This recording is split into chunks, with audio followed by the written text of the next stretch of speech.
Hello everyone, আসসালামু আলাইকুম। এই মুহূর্তে আপনারা আমার হাতে দেখতে পাচ্ছেন ওয়ালটনের প্রিমো NX6। এটি ওয়ালটনের একটি প্রিমিয়াম লুকিং ফোন। 15,999 টাকা অর্থাৎ 16,000 টাকা প্রাইস রেঞ্জের এই ফোনটি আমাদেরকে অফার করছে 6000 মিলিঅ্যাম্পের ম্যাসিভ ব্যাটারি, এছাড়াও মিডিয়াটেক হিলিও G85 এর মতো গেমিং চিপসেট এবং 6.7 ইঞ্চির ফুল HD প্লাস রেজুলেশনের ডিসপ্লে। এছাড়াও কিন্তু ফোনটি গর্জিয়াস লুকিং ডিজাইনের সাথে ভালো মানের ক্যামেরা প্রোভাইড করছে। এত ভালো কিছুর মাঝেও ফোনটির একটা উইক পয়েন্টও খুঁজে পেয়েছি, জানিয়ে আজকের এই ফুল রিভিউ আপনাদের সাথে কথা বলবো। বরাবরের মতোই আপনাদের সাথে আছি আমি হিমেল। মূল ভিডিও শুরু করার পূর্বে অবশ্যই আপনাদেরকে চ্যানেলটিকে সাবস্ক্রাইব অথবা পেজটিকে ফলো করার রিকোয়েস্ট থাকবে।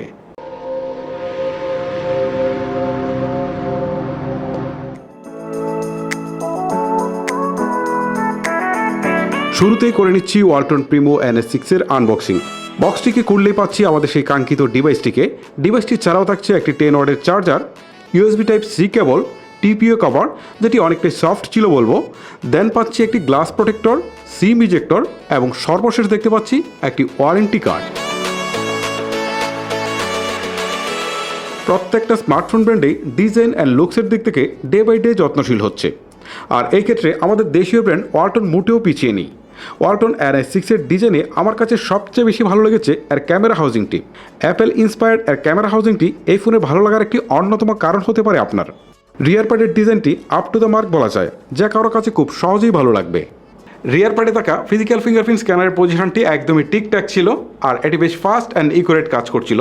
তবে এখানে সাইড মাউন্টেড ফিঙ্গারপ্রিন্ট স্ক্যানার দিতে পারলে আমার মনে হয় আর একটু ভালো হতো। ফোনটির ফ্রন্ট পার্টে থাকছে ফুল ভিউ ডিসপ্লে, যার মাঝ বরাবর থাকছে একটি পাঞ্চ হোল, সিন এবং সাইড বেজাল অ্যাজ ইউজুয়ালি আছে বলা যায়। ইন হ্যান্ড ফিলের কথা বলতে গেলে 6000 মিলিঅ্যাম্পের ব্যাটারি দেওয়ার কারণে ফোনটা কিছুটা ভারী হয়েছে, বাট এক্সেসিভ তেমন কিছু ছিল না। হাতে নিয়ে কিন্তু বেশ ভালো ধরনের একটা গ্রিপ পাচ্ছিলাম। ওয়াইড ডিস্ট্রিবিউশন অনেকটাই পারফেক্টলি করা হয়েছে। বাম পাশে থাকা পাওয়ার বাটন পজিশনটি ঠিকঠাক থাকলেও ভলিউম রকারটি কিছুটা উঁচুতে মনে হয়েছে। ডান পাশে থাকা ডেডিকেটেড সিম কার্ড স্লট দিয়ে আপনি দুটি সিম কার্ডের পাশাপাশি একটি মাইক্রো SD কার্ড ব্যবহার করতে পারবেন। উপরের দিকে থাকছে সেকেন্ডারি নয়েজ ক্যান্সেলেশন, যেটি এই বাজেটে খুব একটা দেখতে পাওয়া যায় না। নিচের দিকে থাকছে 3.5mm headphone Jack, primary microphone, USB type C port and speaker grill. এর স্পিকারের কোয়ালিটি বেশ লাউড ছিল, বাট 90%-এর বেশি ভলিউম চলে গেলে কিছুটা ডিস্টরশন পাওয়া যাচ্ছিল।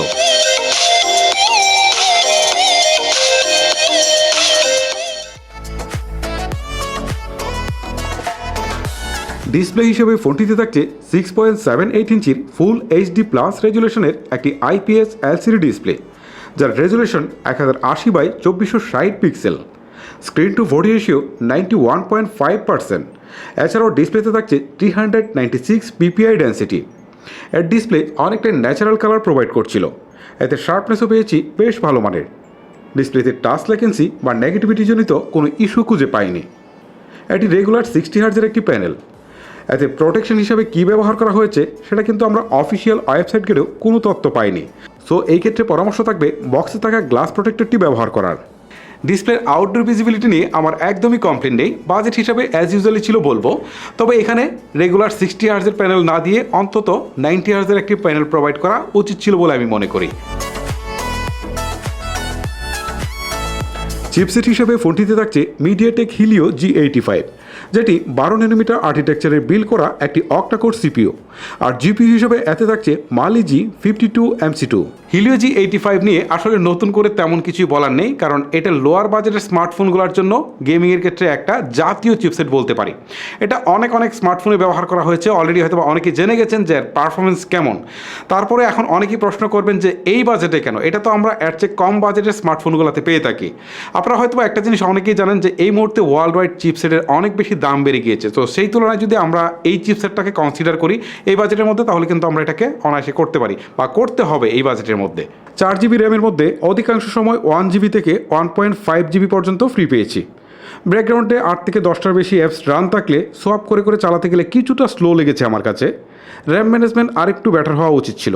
হেভি গেমগুলোর মধ্যে PUBG, কল অফ ডিউটি এবং অ্যাসফল্ট 9-এর মতো গেম প্লে করেছি। PUBG সর্বোচ্চ HD গ্রাফিক্সে হাই ফ্রেম রেটে প্লে করা যাচ্ছিল, তবে এতে কিছুটা লেগের দেখা পেয়েছি। এক্ষেত্রে গ্রাফিক্স কিছুটা কমিয়ে নিলে বেশ ভালোভাবে প্লে করতে পারছিলাম। এছাড়াও কল অফ ডিউটি এবং অ্যাসফল্ট 9-ও প্লে করেছি, গ্রাফিক্স কিছুটা কমিয়ে রাখলে এখানেও বেশ ভালো একটা রেজাল্ট পাওয়া যাচ্ছিল। প্রায় টানা 1 ঘন্টার মতো PUBG প্লে করাতে হিটিং ইস্যু খুব একটা ছিল না, এটা কিন্তু আরও একটা প্লাস পয়েন্ট। আর UI থেকে অনেকটাই স্টক অ্যান্ড্রয়েডের ফিল পাচ্ছিলাম।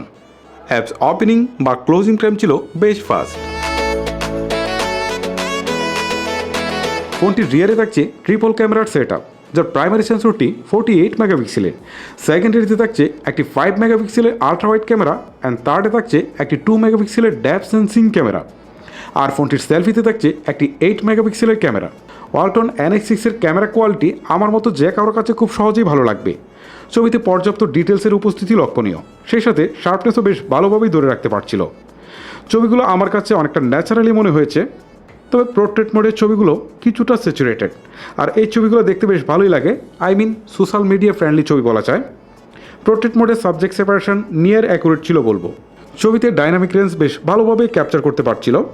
ডে লাইট কিংবা লো লাইট উভয় ক্ষেত্রে আর ফেসকে স্মুথ করে দেওয়ার একটা টেন্ডেন্সি এই ক্যামেরায় লক্ষ্য করেছি।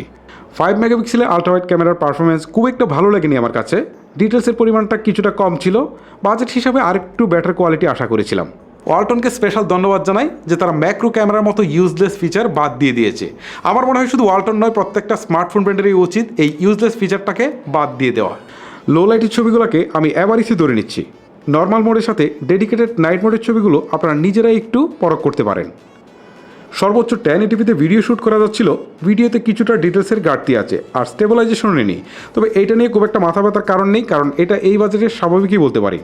স্লো মোতে ধারণ করা ভিডিও আশা করি ইয়াং জেনারেশনের কাছে বেশ ভালোই লাগবে। 8 মেগাপিক্সেলের সেলফি ক্যামেরার পারফরমেন্স বাজেট হিসাবে বেশ ভালোই কাতারেই রাখবো। সেলফি ক্যামেরার পোর্ট্রেট মোডের ছবিগুলো আমার কাছে দারুণ লেগেছে। ছবিগুলো অনেকটাই স্যাচুরেটেড, যার কারণে সোশ্যাল মিডিয়া ফ্রেন্ডলি ছবি পেয়ে যাবেন এ থেকে। সব মিলিয়ে ওয়ালটন এই বাজেটের মধ্যে বেশ ভালো ক্যামেরা প্রোভাইড করছে, এটা স্বীকার করতেই হবে। ব্যাটারি সেকশনে একটা জিনিস আমার কাছে বেশ দুর্দান্ত লাগলেও একটা সাইড কিছুটা হতাশ করেছে। ফোনটিতে দেওয়া হয়েছে 6000 মিলিঅ্যাম্পের উইক ব্যাটারি, যার ফলে লম্বা সময় ধরে ব্যাটারি ব্যাকআপ পাবেন আপনি। আমি নর্মাল ইউজ করে এ থেকে প্রায় টানা 2 দিন ব্যাটারি ব্যাকআপ পেয়েছি, আর হেভি ইউজ করে প্রায় 1 দিনের মতো ব্যাটারি ব্যাকআপ পেয়েছি। ব্যাটারি ব্যাকআপ নিয়ে যাদের মাথা ব্যথা আছে, আশা করি এই ফোনটি তাদের মাথা ব্যথা উপশম করতে পারবে। তবে হতাশার কথা যেটা বলছিলাম, দানবীয় এই ব্যাটারিকে চার্জ করতে তারা দিয়েছে একটি 10 ওয়াটের চার্জার।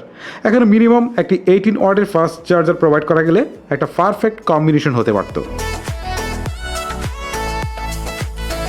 আদার্স ফিচারের মধ্যে ফোনটিতে call quality, network connectivity, internet download upload speed সহ এভরিথিং টেস্ট করেছি।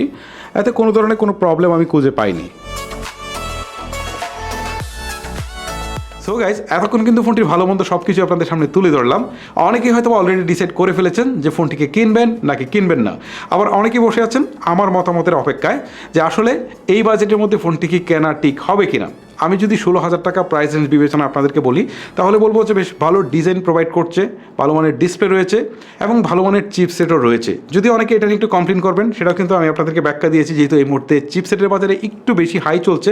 তো সেই হিসাব করলে এটাকে আমি অ্যাজ ইউজুয়ালি ধরে নিচ্ছি। ভালো ক্যামেরা কোয়ালিটি রয়েছে এবং বিগ ব্যাটারি রয়েছে। সো সব মিলিয়ে এই বাজেটের মধ্যে এই ফোনটাকে কিন্তু নির্দ্বিধায় আমি যে কাউকে সাজেস্ট করতে পারি। So guys, Walton Primo NX6 নিয়ে আজকে আর কোনো কথা বলবো না। দেখা হবে আপনাদের সাথে নেক্সট কোনো ভিডিওতে। তখন পর্যন্ত সবাই ভালো থাকবেন, সুস্থ থাকবেন। আল্লাহ হাফেজ।